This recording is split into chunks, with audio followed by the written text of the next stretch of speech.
Shalom, ketemu lagi di minggu terakhir di bulan November.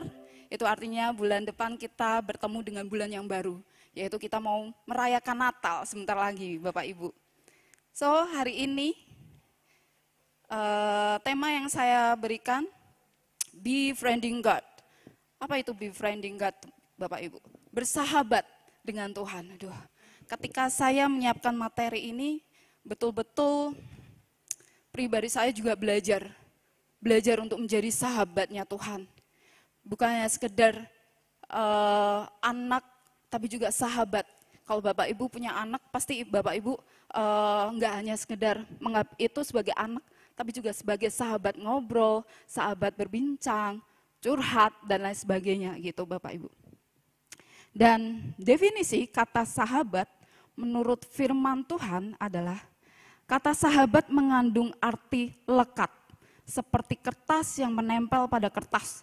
Sangat lekat sekali. Dan dekat artinya intim atau karib.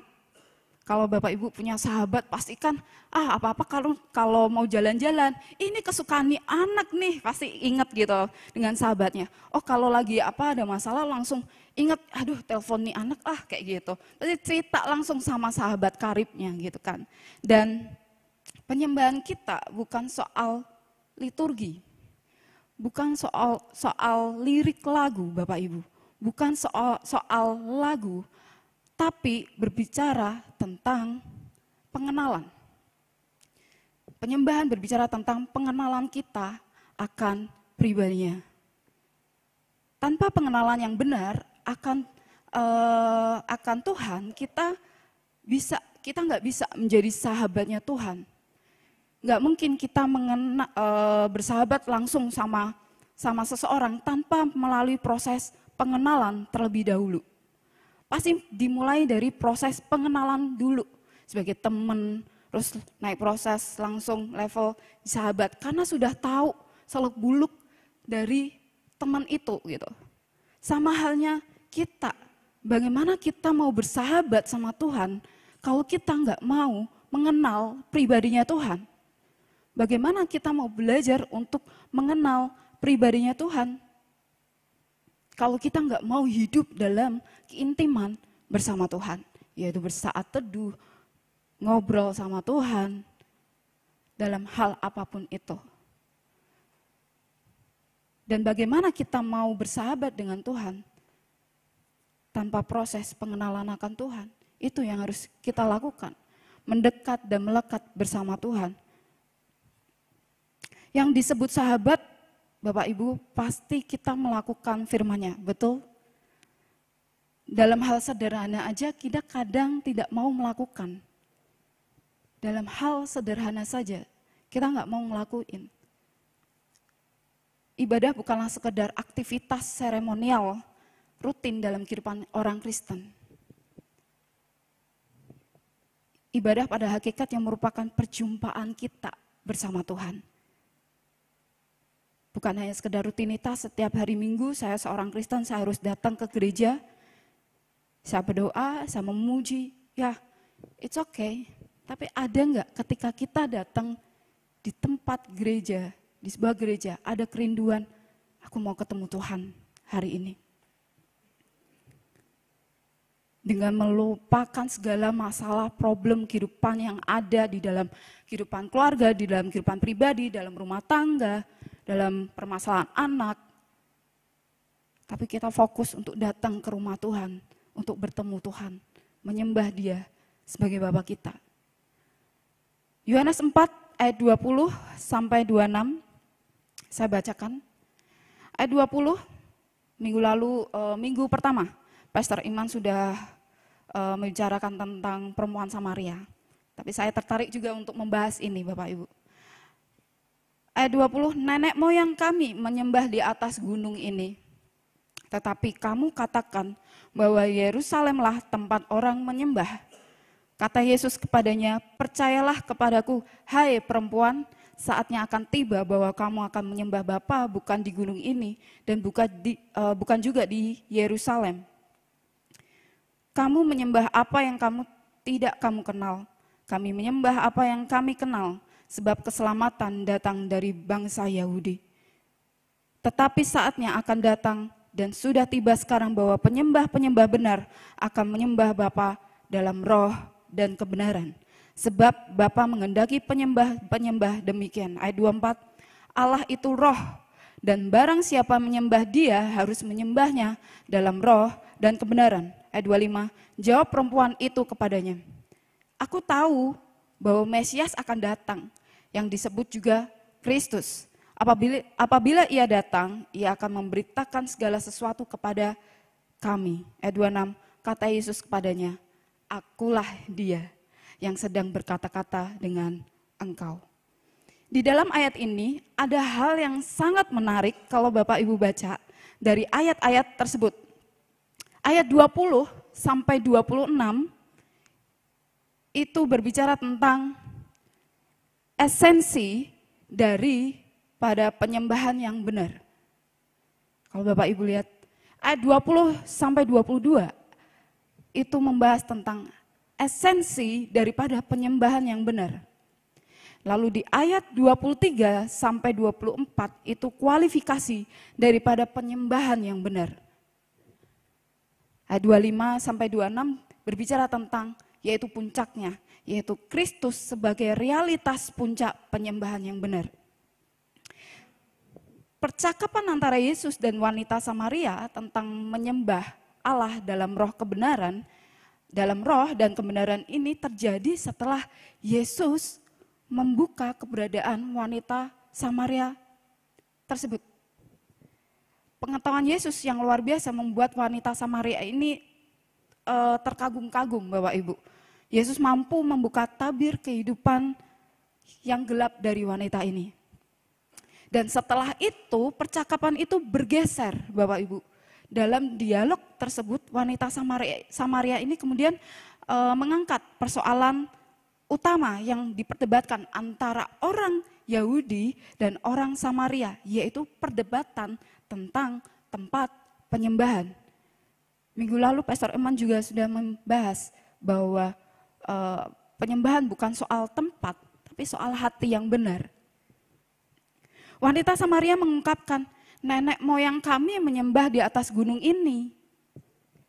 Tetapi kamu katakan bahwa Yerusalemlah tempat orang menyembah.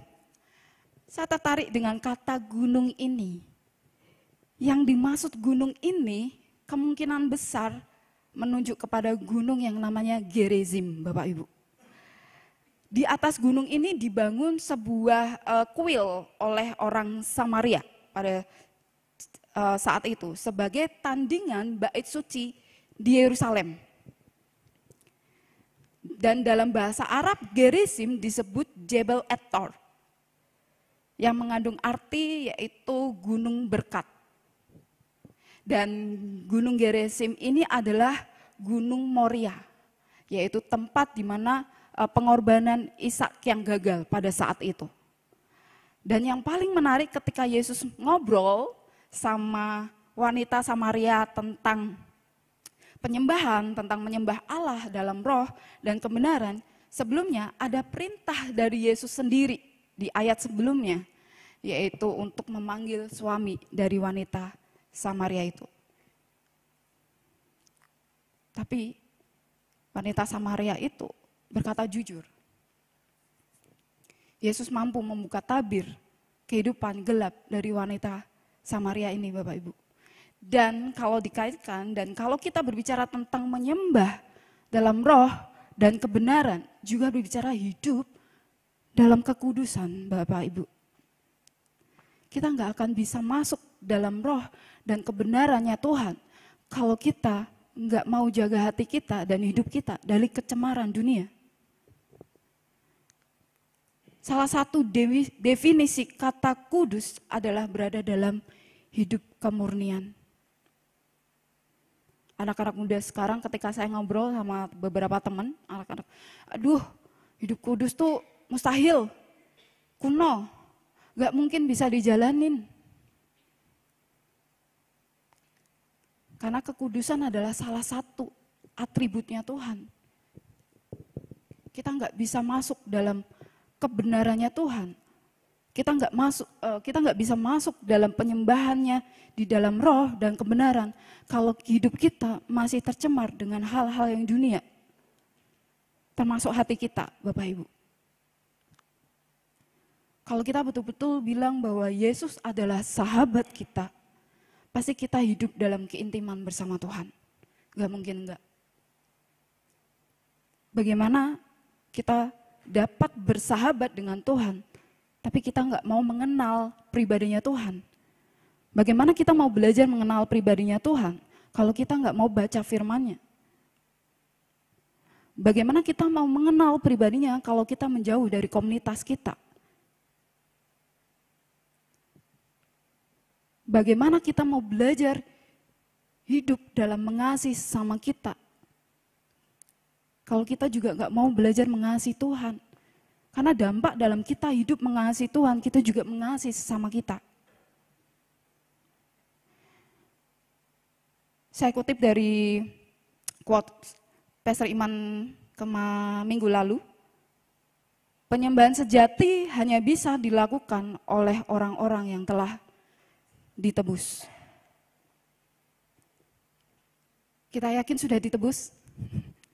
Kita orang-orang yang sudah diselamatkan.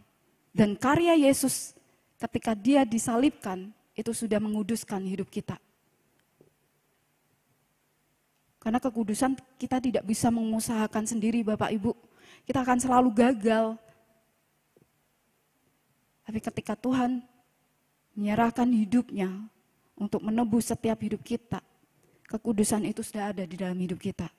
Dan bagaimana kita menjaga dan menghidupi kekudusan itu bersama Tuhan pastinya.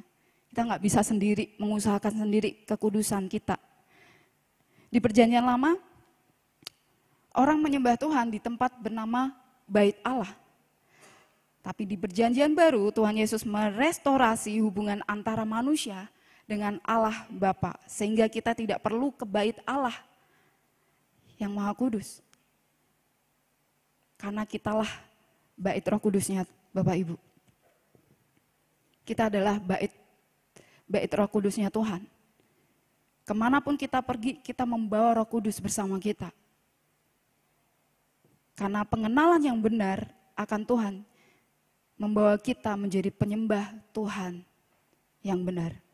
Karena pengenalan yang benar akan Tuhan Yesus membawa kita menjadi penyembah Tuhan yang benar.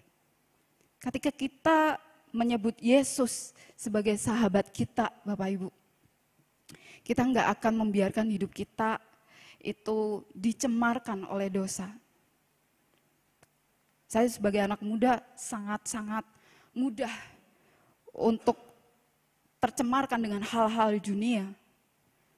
Tapi bagaimana kita belajar untuk menghidupi firman Tuhan, menghidupi keintiman bersama Tuhan, untuk menjaga hati kita, menjaga hidup kita, untuk tidak dicemarkan oleh kehidupan dunia. Kita akan hidup dalam keintiman dengan Tuhan dan tetap menjaga kemunian kita di dalam Tuhan. Kalau kita nggak mau hidup dalam keintiman bersama Tuhan, kita akan digerus dengan cemarnya dunia, Bapak Ibu. Dan untuk menjadi kudus, kita harus bertobat dan menerima pengampunan dari Tuhan. Sehingga kita menerima dan diampuni, dibersihkan dari segala dosa. Karena kita nggak bisa membersihkan diri kita sendiri. Karena hanya Tuhan yang bisa membersihkan diri kita dari dosa itu. Tanpa kekudusan kita tidak bisa punya relasi dengan Tuhan. Bagaimana kita mau menyembah Tuhan dalam roh dan kebenaran, dan bagaimana kita mau masuk menjadi sahabat Tuhan kalau kita nggak mau hidup dalam keintiman bersama Tuhan. Karena kembali lagi, buah dari penyembahan kita adalah terus hidup dalam pertobatan. Buah dari penyembahan kita adalah terus hidup dalam pertobatan. Karena pertobatan itu tidak hanya ketika awal kita menerima Tuhan saja, enggak. Tapi pertobatan itu harus kita lakukan setiap hari, setiap hari. Makanya kita butuh yang namanya keintiman bersama Tuhan. Sekalipun jatuh dalam dosa, kita tidak lari menjauh dari Tuhan, Bapak Ibu, tapi mendekat dan memohon pengampunan kepada Tuhan. Meminta kembali Tuhan untuk dimurnikan kembali kita. Karena kita tidak boleh kembali ke masa lalu. Dosa Tuhan pasti ampuni. Tapi konsekuensinya kita harus jalani. Tapi bukan berarti kita hidup dari masa lalu. Dosa Tuhan pasti ampuni, tapi konsekuensinya kita harus jalani.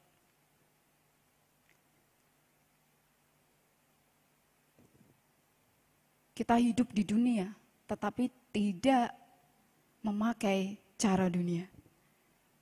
Kita hidup di dunia ini, tetapi kita tidak memakai cara dunia, Bapak Ibu. Kita tidak sendirian. Karena Tuhan memberikan seorang pelatih yang luar biasa, yaitu Roh Kudus. Untuk kita dituntun, dipimpin, dalam kita mendekat bersama Tuhan, dalam kita hidup dalam kekudusannya Tuhan. Dia menolong kita setiap hari agar kita terus hidup dalam pimpinannya Tuhan. Karena penyembahan kita membuat kita terus hidup dalam pimpinan Tuhan. Gak mungkin orang yang dia aktif dalam menyembah Tuhan setiap harinya, tapi hidupnya terseok-seok dengan kecemaran dunia.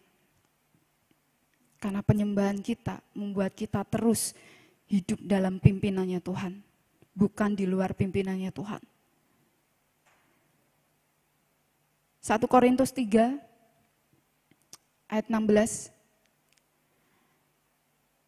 Tidak tahukah kamu bahwa kamu adalah bait Allah dan bahwa Roh Allah diam di dalam kamu? Ayat ini cukup istilahnya menampar setiap kehidupan kita. Bahwa tidak tahukah kamu bahwa kamu adalah baitnya Allah dan bahwa Roh Allah diam di dalam kamu. Bait Tuhan merupakan suatu tempat yang kudus di mana hadirat Tuhan akan hadir di dalamnya, Bapak Ibu. Belajar untuk kita mengundang pribadinya, untuk dia hadir dalam hati kita. Karena kita adalah baitnya Tuhan. Karena kita nggak perlu datang lagi ke gunung ini, ke pohon ini, ke tempat ini, ke kuil ini. Karena apa? Karena kita adalah baitnya Tuhan. Bait Tuhan merupakan suatu tempat yang kudus, di mana hadirat Tuhan akan hadir di dalamnya. Untuk itu kita harus memelihara hati kita, agar selalu bersih dan terbebas dari segala bentuk kecemaran dunia, Bapak Ibu. Minggu lalu Pastor Iman juga menyampaikan di Yohanes 4, tapi versi di The Passion Translation. Penyembahan kita kepada Bapa bukan lagi soal tempat yang benar, tetapi soal hati yang benar. Bagaimana kita masuk dalam kebenaran Tuhan, tapi kita membiarkan hati kita tercemar dengan hal-hal yang Tuhan tidak perkenankan. Ini realita yang terjadi. Kita aktif menyembah, tapi kita aktif melucuti kelemahan orang lain. Kita aktif menyembah, tapi juga aktif membahas kesalahan orang lain. Kita aktif menyembah, tapi juga aktif untuk membicarakan orang lain. Ini realita yang terjadi, Bapak Ibu. Mari kita belajar untuk memberikan hati kita sepenuhnya sama Tuhan. Bahwa orang yang diselamatkan akan terus fokus sama tujuannya Tuhan. Saya sangat terberkati dengan yang versi The Passion Translation ini. Bahwa bukan lagi soal tempat yang benar, tetapi soal hati yang benar. Saat kita menyembah, kita membawa hati kita, kebenaran hati kita kepada Tuhan, Bapak Ibu. Saya teringat ketika cerita tentang Abraham. Abraham ketika dia diperintahkan untuk mempersembahkan anaknya Ishak. Anak yang Abraham tunggu sejak lama. Tapi Tuhan memerintahkan untuk mengorbankan Ishak. Apa yang dilakukan Abraham? Taat. Tapi karena ketaatan Abraham, dia mempersembahkan anaknya. Tapi nyatanya yang Tuhan mau adalah hatinya Abraham. Ketika dia, rasanya gimana sih seorang ayah menunggu sejak lama seorang anak, kelahiran anak sah, anak kandung. Tapi tiba-tiba ketika Tuhan kasih, tapi Tuhan malah memintanya kembali. Dan situ sikap seorang ayah pasti bingung, galau mungkin. Bisa saja Abraham lari, bisa saja Abraham enggak taat.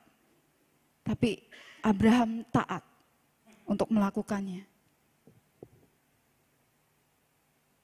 Dan Tuhan hanya mau melihat hati seorang Abraham. Hati yang mau menyembah, hati yang mau taat.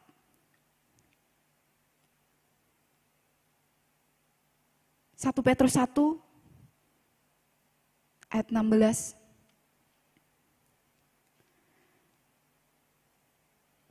Kalimat yang sangat pendek, tetapi itu Tuhan berbicara. Kuduslah kamu sebab aku kudus. Bukan hanya sebuah ayat Bapak Ibu, tetapi sebuah deklarasi dari Tuhan sendiri yang mengesahkan status kita sebagai anaknya.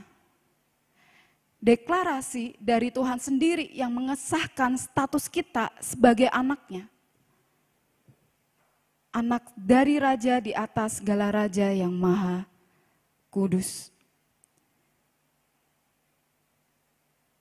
Kalau Bapa sendiri mendeklarasikan kita sebagai anaknya, apa yang menjadi respon kita untuk menjaga kekudusan itu, untuk turut andil dalam penyembahan bersama Tuhan dalam roh dan kebenaran.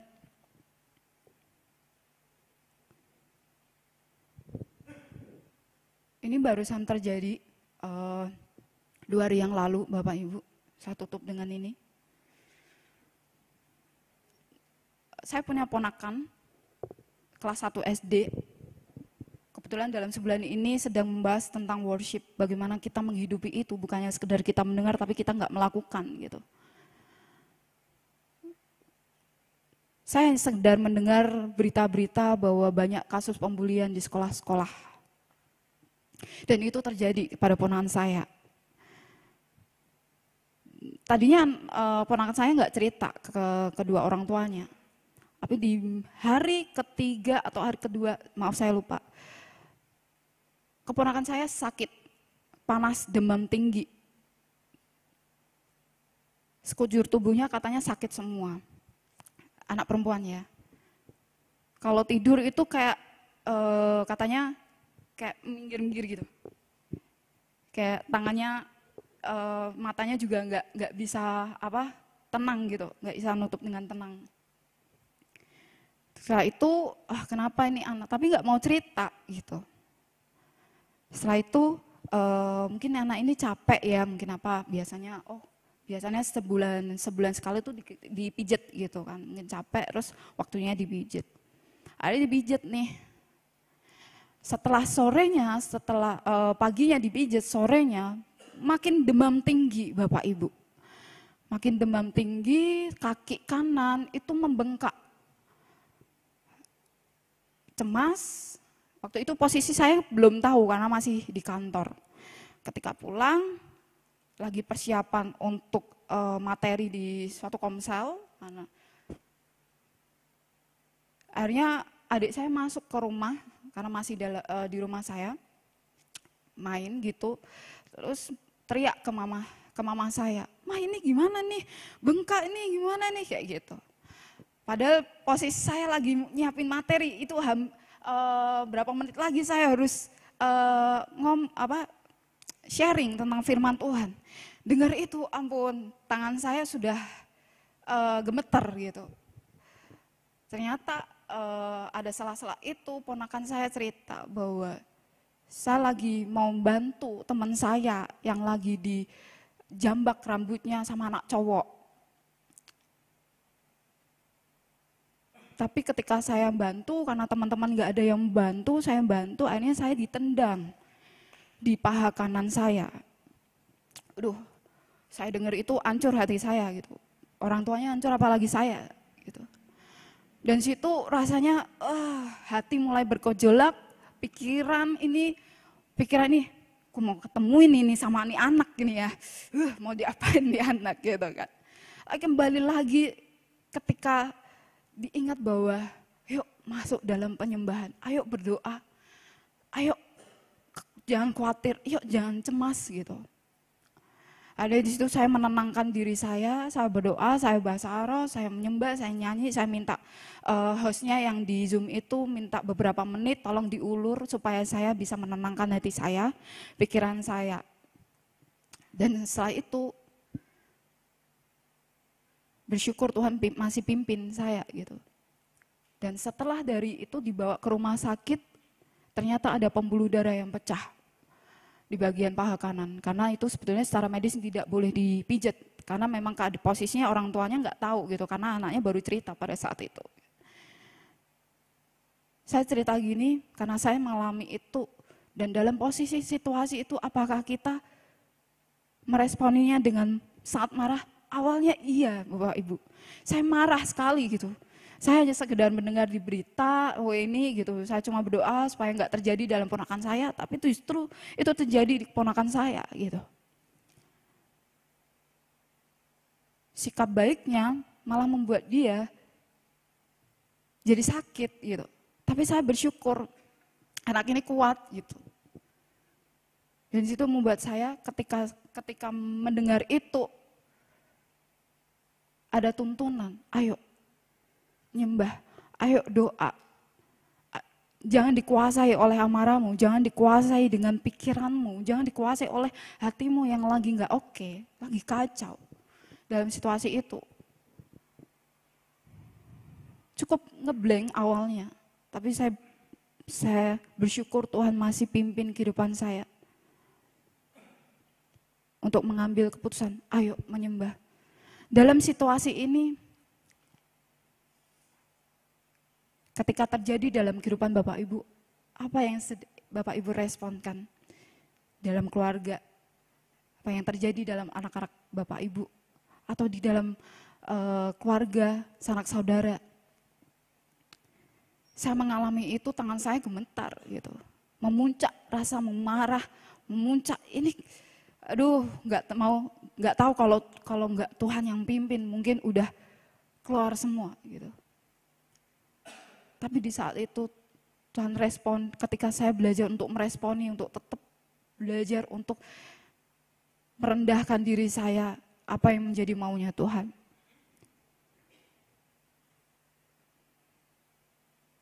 Ponakan saya mengalami trauma yang cukup berat saat ini, maka saya bersyukur ada beberapa teman yang membantu saya secara psikolog gitu. Tapi di situ saya mengambil suatu respon bahwa yes, saya mau tetap menyembah, saya mau tetap berdiri teguh bersama Tuhan, walaupun posisi hati saya